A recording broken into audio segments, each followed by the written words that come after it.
Plus de démocratie. Bachar al-Assad répond par la force. Dès les premiers jours, les morts se comptent par centaines. Cela ne fait aucun doute, la Syrie est victime d'une conspiration. Une conspiration attisée par des États voisins ou éloignés, avec des ramifications dans notre pays. Le monde est sous le choc. Avril 2011, au Conseil de sécurité des Nations Unies, les pays occidentaux demandent que la répression soit condamnée. Mais déjà, la Russie et la Chine, soutien indéfectible d'Assad, font bloc. Le secrétaire général doit se contenter d'une condamnation purement rhétorique. Nous suivons les événements de très près et avec une inquiétude croissante. Je condamne fermement la violence contre des manifestants pacifiques. En Syrie, la situation s'aggrave. Les manifestations ont laissé place à la guerre civile. Un groupe de rebelles crée l'armée syrienne libre et entame une campagne de libération.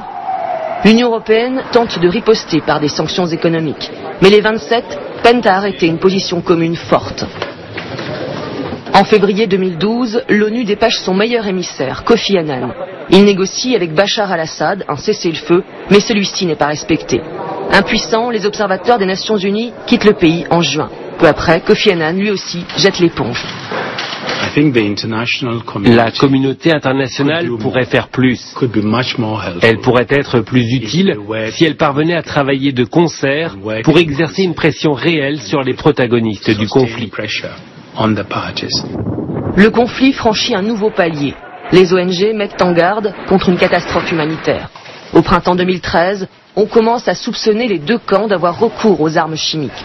Les Nations Unies pressent le président Assad d'autoriser la venue d'inspecteurs. Je le répète, nous devons enquêter sur place, en Syrie, pour collecter nos propres échantillons et établir les faits. Fin août, les experts sont enfin autorisés à se rendre en Syrie.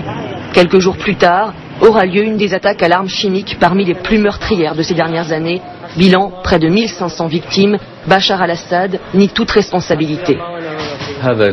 Ces accusations sont ridicules et naïves, sans fondement scientifique, elles sont illogiques et subjectives.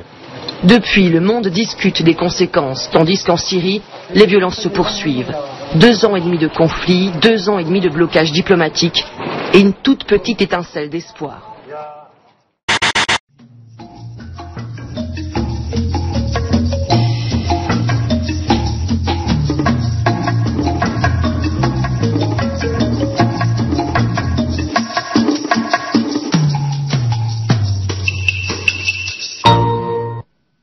La Syrie est au cœur du Moyen-Orient. Elle a pour voisins le Liban, Israël, la Jordanie, l'Irak et la Turquie. Ce pays fait 185 000 km² et il a 22,5 millions d'habitants. Il est dirigé depuis les années 70 par une famille alawite, la famille El-Assad, qui s'appuie sur un régime de parti unique, le parti Baas. Et toutes les clés du pouvoir sont détenues par des membres de cette minorité alawite, qui, je vous le rappelle, représente 13% de la population, dans un pays sunnite à 70%. Dans cette dictature, les services de sécurité et l'armée sont omniprésents et participent à la répression des révoltes qui ont débuté dans ce pays en mars 2011. Alors des événements d'une telle gravité ont bien sûr des conséquences qui dépassent largement le cadre du seul territoire syrien. Eh bien, pour comprendre les enjeux stratégiques et régionaux de cette crise, nous allons passer en revue les relations que la Syrie entretient avec chacun de ses voisins. Commençons par le voisin turc au nord. De multiples facteurs entretiennent la méfiance entre les deux États. Et parmi ces facteurs, il y a le contentieux autour de la province turque de Hatay, l'ancien Sandjak d'Alexandrette. Jusqu'en 1937, le Sandjak d'Alexandrette fait partie du territoire syrien, sous mandat français, mais en 1939, la France le cède à la Turquie, ce qui irrite vivement les nationalistes syriens, et aujourd'hui, Damas conteste toujours cette perte de territoire. Deuxième source de tension entre les deux pays, le partage des eaux.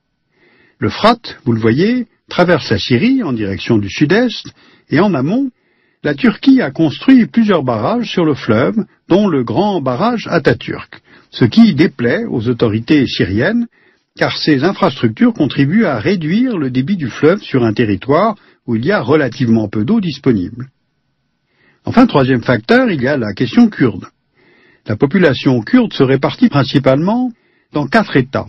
La Turquie accueille le plus grand nombre de Kurdes, et le pays lutte depuis plusieurs décennies contre les mouvements séparatistes kurdes, dont le PKK, le Parti des travailleurs du Kurdistan. Or, son principal leader, Abdullah Öcalan, a longtemps été réfugié en Syrie, ce qui a accru les tensions entre les deux pays. Son expulsion de Syrie en 1998 avait permis un certain rapprochement entre les deux États, sauf que depuis le début des révoltes syriennes, les relations entre les deux pays se sont à nouveau détériorées. En juin 2012, un avion turc a été abattu par la défense antiaérienne syrienne. Ankara dénonce avec force la répression et les massacres qui sont perpétrés par les forces de Bachar el-Assad. La Turquie accueille sur son territoire le comité exécutif de l'armée syrienne libre, ainsi que de nombreux militaires qui ont déserté, et Ankara maintenant ne cache plus sa volonté de voir le clan Assad chuter. Maintenant, voyons les relations de la Syrie avec l'Iran. La Syrie et l'Iran n'ont pas de frontières communes, on le voit sur la carte, mais les deux pays ont des intérêts communs. C'est dans les années 80 que les deux pays ont noué une alliance stratégique contre l'Irak, dont la puissance représentait alors une menace. Pour la Syrie, la rivalité avec l'Irak reposait sur 2 facteurs, rivalité entre les partis basses, irakiens et syriens, mais aussi compétition pour la suprématie sur le monde arabe. Et quant à l'Iran, la guerre avec l'Irak, qui a duré de 1980 à 1988, a conduit Téhéran à se doter d'un allié dans la région.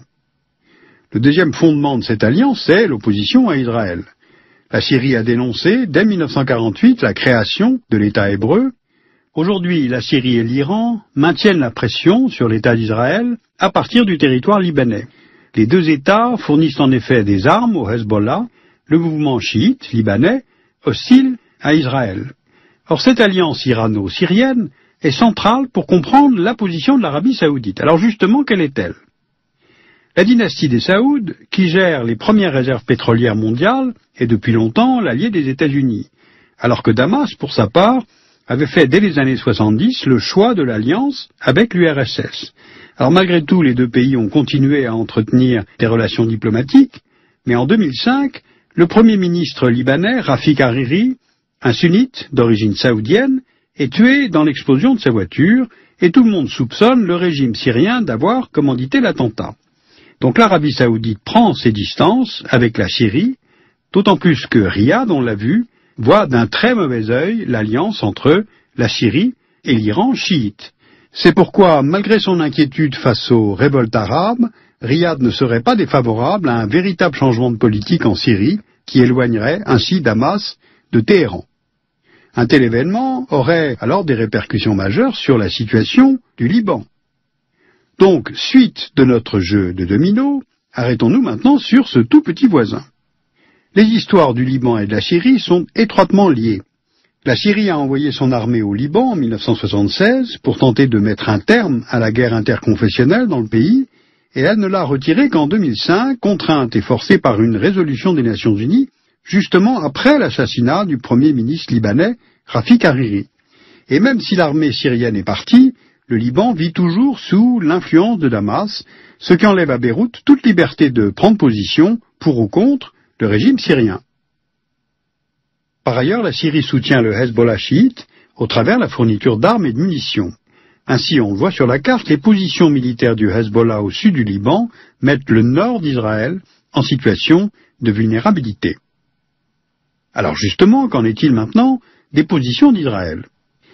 La Syrie est entrée en guerre contre l'État hébreu dès sa création, en 1948, puis a participé aux guerres de 67 et de 73 contre Israël, toutes perdues d'ailleurs par les coalitions arabes. C'est lors de la guerre des 6 jours, en juin 1967, qu'Israël a occupé militairement le plateau syrien du Golan, et depuis, aucune négociation diplomatique n'a permis la restitution du Golan à la Syrie. La Syrie exerce constamment une pression militaire sur Israël, soit par le mouvement palestinien du Hamas, à partir de la bande de Gaza, soit, on l'a déjà vu, par les milices chiites du Hezbollah, à partir du sud du Liban. Et de son côté, Israël réplique militairement. Cela a été le cas lors de la guerre menée contre le Hezbollah au Liban en 2006, ou encore lors du bombardement de cibles militaires syriennes près de Deir ez-Zor en septembre 2007. Alors face à la crise syrienne, la position de l'État hébreu est d'ailleurs ambiguë, entre la perspective d'un changement de régime, qui pourrait lui être peut-être plus favorable, et l'inquiétude face à l'hypothèse d'une plus grande instabilité régionale. Alors on le voit, la crise syrienne plonge toute la région dans un état d'incertitude.